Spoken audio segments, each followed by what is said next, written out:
Al tema que nos ocupa los últimos 100 días, que tiene que ver con el coronavirus. La noticia es que se superaron los 100.000 casos en la República Argentina con los que hubo este fin de semana. Vamos a conversar de esto y de cómo sigue con Nicolás Kreplak, que es el viceministro de Salud de la provincia de Buenos Aires. Nicolás, buen día. Ari Lijalat te saluda. ¿Cómo estás? ¿Qué tal, Ari? ¿Cómo estás? Buen día. Buen día, gracias por atendernos. Bueno, a ver, pasaron ya 12 días desde el inicio de esta nueva etapa de la cuarentena. Los números que por lo menos vemos nosotros es que todo sigue más o menos igual. ¿Es así? Digamos, ¿se ha logrado enderezar un poco o no? Lo que estábamos buscando cuando pasamos a una fase más estricta fue reducir la velocidad muy acelerada, muy empinada, que estábamos viendo de aumento de los casos. Porque de esa manera, primero que la curva se ponía muy exponencial y que además teníamos mucho riesgo de saturar el sistema de salud. Uh-huh. Lo que se logró, todavía no tenemos la información concluyente porque vos sabés que hay cierta demora entre que pasa algo y podemos observarlo. Efectivamente, porque bueno, hay tiempo entre los contagios y la expresión de los síntomas, entre los síntomas y el diagnóstico. Y esos tiempos de demora, yo calculo que para tener una información más acabada la podemos tener recién para el día martes o miércoles.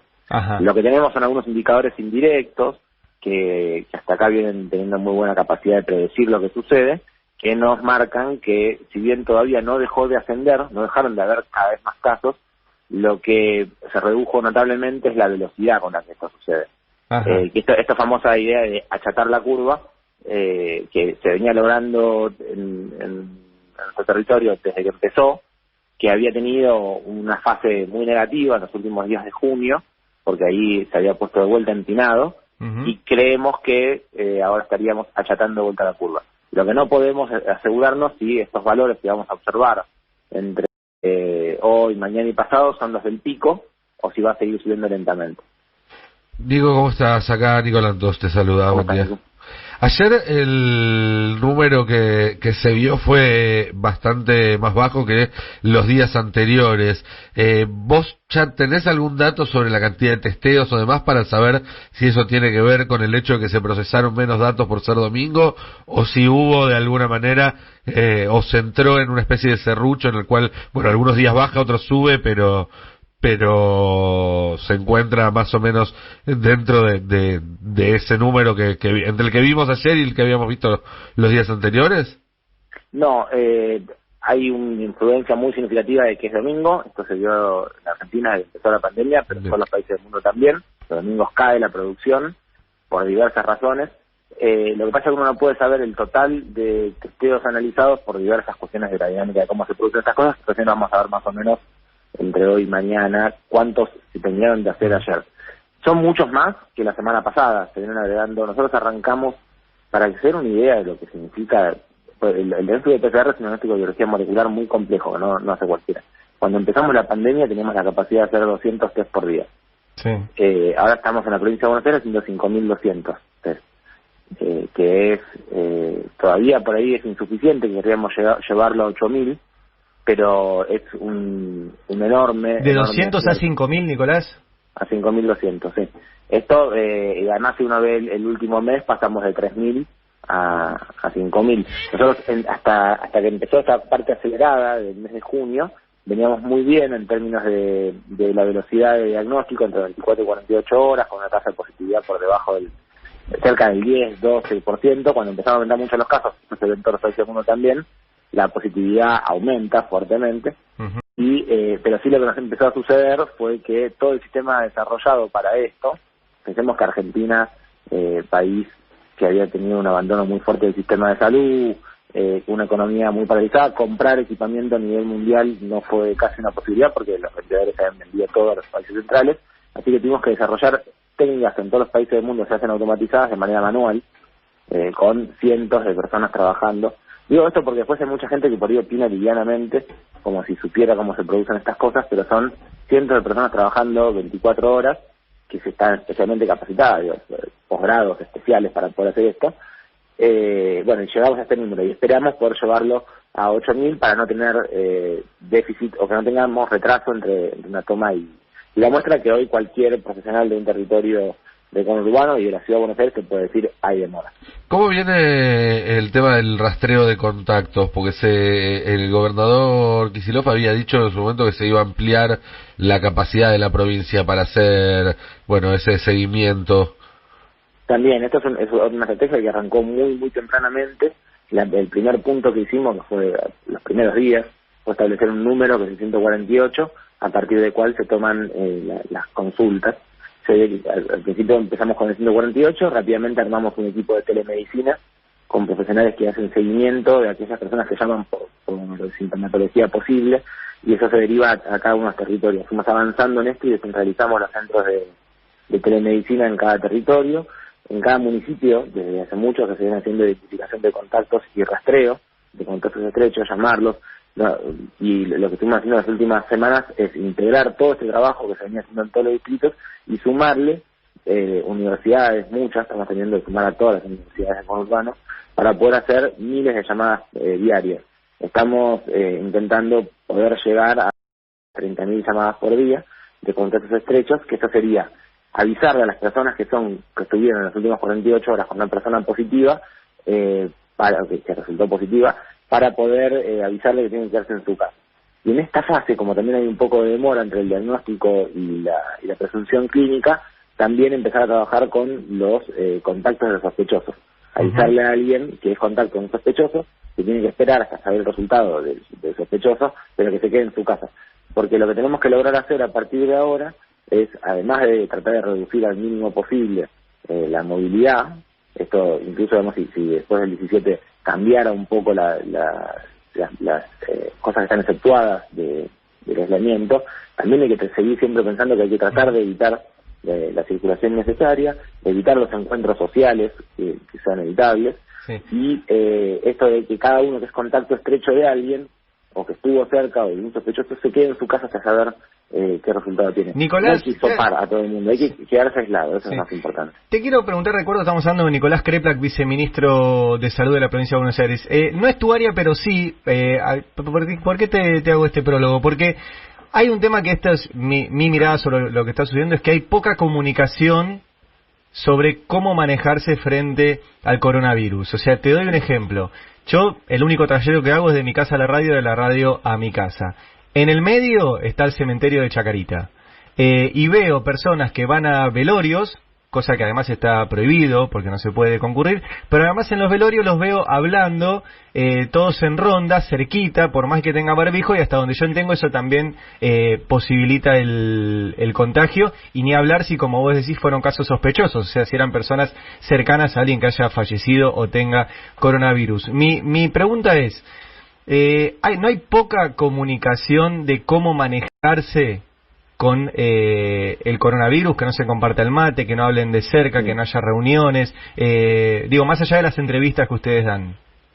Sí, la verdad que cuando empezó la pandemia se trabajó mucho sobre eso, ¿no? Sobre el cuidado de las manos, sobre la higiene, y a medida que va pasando, la verdad que la mayor parte del tiempo se ocupa en qué cosas se van a poder abrir, y está haciendo atención sobre pequeños detalles. Claro. Me parece que tenemos que hacer un foco muy fuerte sobre la prevención.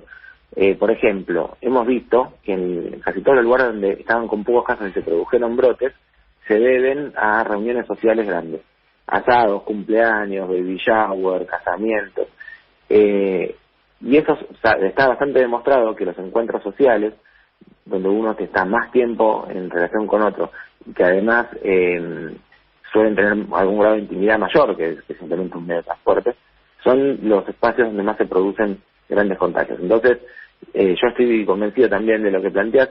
Material de comunicación hay, nosotros hablamos mucho de esto, ponemos el material de comunicación, producimos todo eso. Lo que sucede es que hay un juego sobre la atención continua de qué es lo que se tiene que abrir, y planteando eso lo entiendo porque tiene mucho sentido, ¿no? Desde la posición de aquel que tiene su negocio cerrado, o aquel que no está trabajando, es totalmente comprensible. Pero yo creo que hay que también dedicarle un tiempo significativo a reforzar las medidas de cuidado. Nos pasa continuamente que nosotros, como profesionales de la salud, muchas veces tenemos que aclarar cuáles son las pautas de cuidado, y a mí particularmente me toca hablar con responsables del sistema de salud que aún no tienen internalizadas las medidas de cuidado, y que no las pueden reproducir, ¿no? Y me refiero Claro. a personas con sanatorios, hospitales, obras sociales o secretarías de salud que aún no tienen internalizado cómo funciona esta epidemia.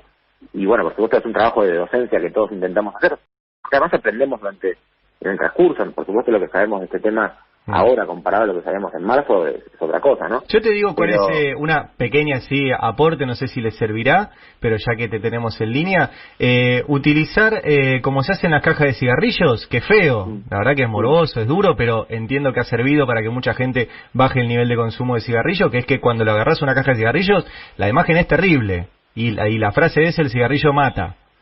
Y después utilizar también como propuesta los espacios de campaña electoral que ya existen, que ya están establecidos por ley para esos lugares de comunicación de la prevención, de esto que vos estás planteando. Sí, es interesante. Algunos que nos ponemos a hablar de la importancia de la prevención después terminamos siendo tildados de generar terror. Claro. Yo pienso a veces que decir que un médico asusta cuando habla de prevención es como, no sé, acusar a un médico porque te dice no puedes comer chorizo porque tenés colesterol muy alto. No, de ninguna manera puede ser culpa del médico que te está diciendo las pautas de cuidado. Bueno, me pasa un poco eso. Yo creo que tenemos que como sociedad también bajarle un poco la beligerancia y poner por delante la solidaridad. Entonces son tiempos de tener una nueva forma de entender esto, de la cuestión de lo solidario y de lo común. Yo estoy, en estos días tenemos unos cuantos compañeros, particularmente un compañero mío que es un médico y que está en terapia intensiva, con respirador, y la verdad que son situaciones que uno lo hacen reflexionar mucho, porque nos puede tocar a cualquiera, pero además es difícil estar trabajando en los hospitales ante esta situación. Entonces uno ahí revaloriza la idea de que nos tenemos que cuidar todos, porque si no se termina enfermando gran parte de la sociedad y hay mucha presión sobre el sector de la salud en este momento. Viceministro, buen día. Lucía Rodríguez Bosch la saluda. ¿Cómo le va? ¿Qué tal? Quería consultarle en este momento en qué estado se encuentra el centro de Tecnópolis, cuántas personas se han recibido, cuál es la situación de los enfermos que se encuentran allí. Bueno, está ya funcionando hace unos días, fueron recibiendo poquitas personas, es un problema que estamos teniendo, no logramos que por la población acepte trasladarse a los centros de aislamiento Tecnópolis, que es el único que es provincial, y después hay muchos que son municipales. Están muy bien puestos, el Tecnópolis particularmente, no sé, tiene desde un área de esparcimiento, biblioteca, metegol, cine, están las camas bien puestas, tiene baños en buenas condiciones, bien calefaccionado, digamos, está bastante bien puesto, pero no logramos convencer a mucha gente que se prefiere quedar en su casa, y eso es un problema porque en sus casas hay más riesgo de que no solamente contagien a su familia, sino de que terminen contagiando a otros, a vecinos y vecinas. Así que estamos intentando hacer un esfuerzo especial para que la población acepte ir a Tecnópolis. Por ahora tenemos muy poquitos internados que por ahora vienen bien, digamos, tenemos un equipo de médicos, enfermeros que las monitorean. De hecho, hubo un caso de una persona que estuvo ahí y que empezó a tener algunos signos de que podía estar complicándose, que no era tan leve el cuadro, y fue trasladado rápidamente a un hospital cercano para ser analizado. Digo, todo eso funciona muy bien, tiene seguridad, tiene médicos, tiene un equipo de alta complejidad por si llegara a haber alguna complicación en el momento, pero bueno, hay que seguir reforzando la idea de que el aislamiento fuera de los hogares es muy importante, sobre todo cuando uno no está solo en su casa y puede garantizar absolutamente que no va a salir por ninguna razón durante los 10 días que tiene que hacer de aislamiento. Nicolás, en tu criterio, porque obviamente la decisión no pasa por vos, pero a partir de la semana que viene, ¿debería haber más actividades habilitadas que ahora, las mismas o menos? Bueno, si se termina de establecer la tendencia de que hemos llegado a una parte cercana a la meseta o a la meseta, que eso todavía no lo podemos asegurar, nosotros tomamos 17 días y que es medio el borde mínimo. Nosotros proponíamos que sea más cerca de 21 que 17 para poder tener un poco más de tiempo para analizar la información adecuadamente. Insisto con esto para poder asegurarnos, pero si llegamos a una cosa así, uno podría pensar en de a poco retomar algunas actividades. Lo que no podemos hacer es de un día para el otro volver a fases anteriores, a la fase donde tuvimos que irnos por la gran cantidad de contagios, porque no hay ninguna razón para que no vuelvan a aumentar los contagios. No es que una vez que uno pasa los contagios quedan atrás. Está lleno de experiencias en el mundo que demuestran lo que estamos diciendo. Así que si se van a recuperar algunas actividades, tienen que ser de a poquitito y que nos vaya permitiendo evaluar el impacto que cada una de ellas tiene. Bien. Nicolás, como siempre, muy amable en atendernos. Muchas gracias a ustedes, un abrazo, buen día.